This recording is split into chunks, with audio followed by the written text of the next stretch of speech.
appelle un regard lucide sur le chemin parcouru et une parole claire sur celui qui s'ouvre devant nous. Ce moment est d'abord celui de la reconnaissance. Reconnaissance envers nos forces de défense et de sécurité qui accomplissent leur mission avec professionnalisme, discipline et un sens élevé du devoir. Reconnaissance envers nos autorités religieuses et coutumières, gardiennes de l'équilibre social, de l'apaisement des consciences et des valeurs qui fondent notre vivre ensemble. Reconnaissance aussi envers les Sénégalaises et les Sénégalais d'ici comme de la diaspora. De votre bravoure, de vos mains, de votre intelligence et de votre patience, naît chaque jour cette force tranquille qui fait tenir la nation et éclaire son avenir.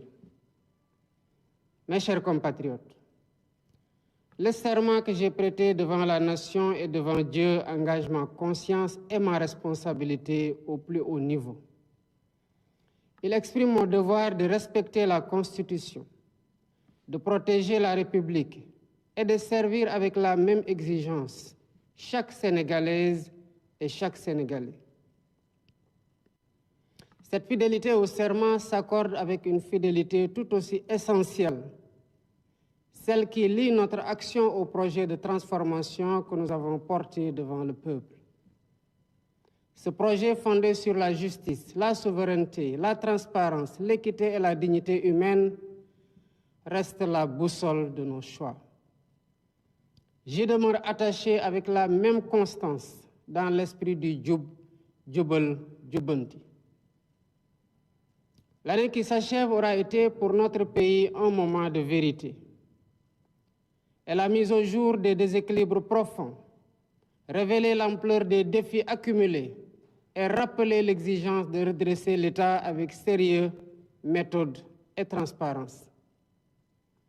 Un travail approfondi a été mené à l'interne et avec nos partenaires afin d'établir un diagnostic partagé et de dessiner des solutions durables. Dans le même mouvement, des avancées concrètes ont été réalisées. La continuité de l'État a été assurée, les services publics renforcés et les secteurs les plus vulnérables accompagnés. La baisse progressive des prix des produits essentiels s'est traduite par un allègement réel du coût de la vie. Les mesures de réduction des prix de plusieurs produits essentiels ont représenté 342,5 milliards de francs CFA d'économies pour les ménages en 2025. Cet effort se poursuivra en 2026. Je tiens à cet égard à saluer l'engagement du Premier ministre Ousmane Sonko et de l'ensemble du gouvernement. L'amélioration progressive de l'environnement des affaires, l'intensification de notre diplomatie économique et la tenue du Forum Invest in Sénégal ont renforcé la crédibilité du pays et consolidé son positionnement comme une destination d'investissement fiable et attractive.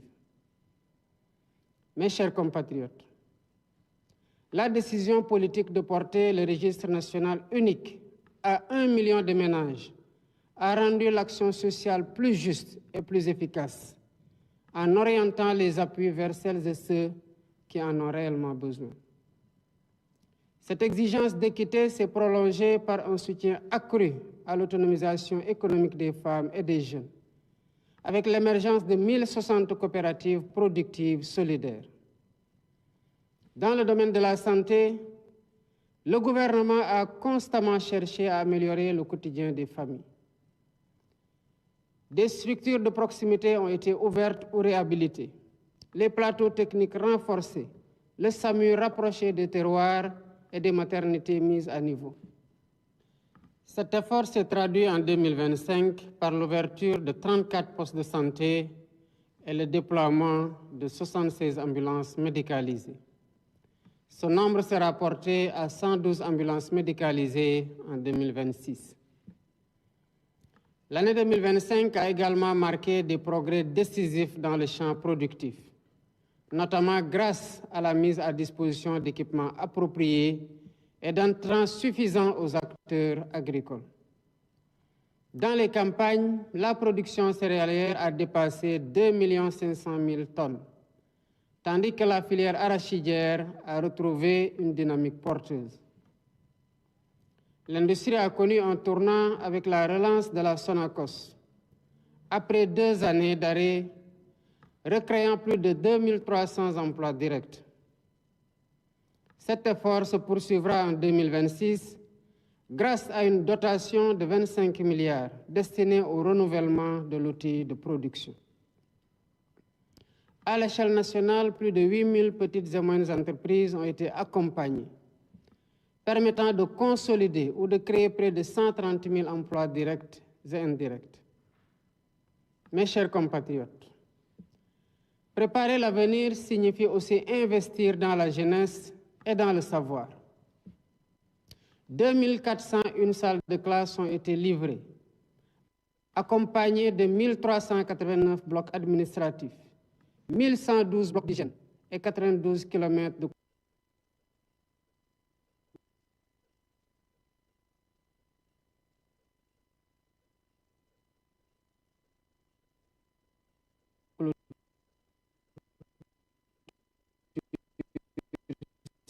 sécurisés. 2000 enseignants, 8 vont renforcer l'accès à une formation professionnelle supérieure de qualité.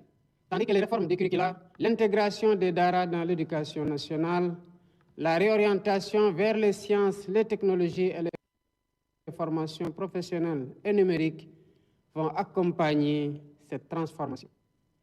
Enfin, les infrastructures ont continué de transformer la vie quotidienne. Près de 280 km de routes ont été livrés. Plus de 100 km de pistes rurales ont reconnecté 86 localités. Et l'accès à l'eau potable comme à l'électricité s'est élargi, avec 831 799 concitoyens qui ont eu pour la première fois accès à l'électricité. Ces résultats, parmi d'autres, rapprochent les familles, soutiennent l'activité économique et redonnent souffle à des zones longtemps enclavées.